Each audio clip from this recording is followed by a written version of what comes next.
అల్లు అర్జున్ మొన్న మేమిద్దరం కూర్చున్నప్పుడు తను అన్నాడు, అంకుల్ మీరు ఆ మాట అనలేదని నాకు తెలుసు అన్నాడు.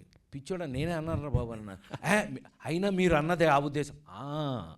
నేనన్న ఉద్దేశం అది కాదు, కానీ అది ఎవడికో పాపం ఇప్పుడు ఎట్ట తయారైందంటే, sorry to social media brothers, మీరేమనుకోవద్దు, ప్రధాన్ని వేరే నెగిటివ్ యాంగిల్లోనే చూస్తుంటే ఒకళ్ళని గట్టిగా పట్టుకుని అడిగాను నేను, బాగా చనువున్నా, ఇది మా సురేష్ లాగే చనువున్నా అని గట్టిగా పట్టుకుని, ఏంట్రా చెప్పింది ఏంటి, ఏం రాసావు అని అంటే, అన్నయ్య టైటిల్ అట్టా పెట్టకపోతే ఎవడో చూడలేదు అన్నయ్య అన్నాడు.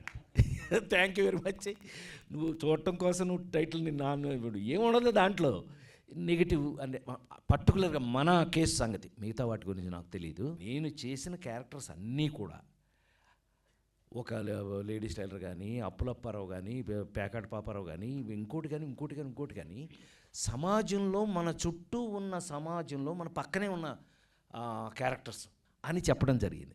చెప్తే తను నవ్వేశాడు, అల్లు అర్జున్ కానీ ఆడేవాడో రాశాడు అని అన్నాడు. రాసినాడు ఆనందపడి ఉంటాడు కదా, కానీ తర్వాత ఎందుకన్నా అందరూ తిడుతున్నారు, తొక్కేశాడు, అది దొంగే కదా, దొంగ కాకపోతే ఆడేమన్నా మహానుభావుడు, ఆడేమన్నా ఇదేంటి మహాత్మా గాంధీయా కాదు కదా, పుష్పలో వాడు దొంగే కదా, పైగా ఎర్రచందనం దొంగ, మరీ దొంగ, అది మామూలు దొంగ, అది ఎదవా అని అంటే నవ్వేశాడు తను.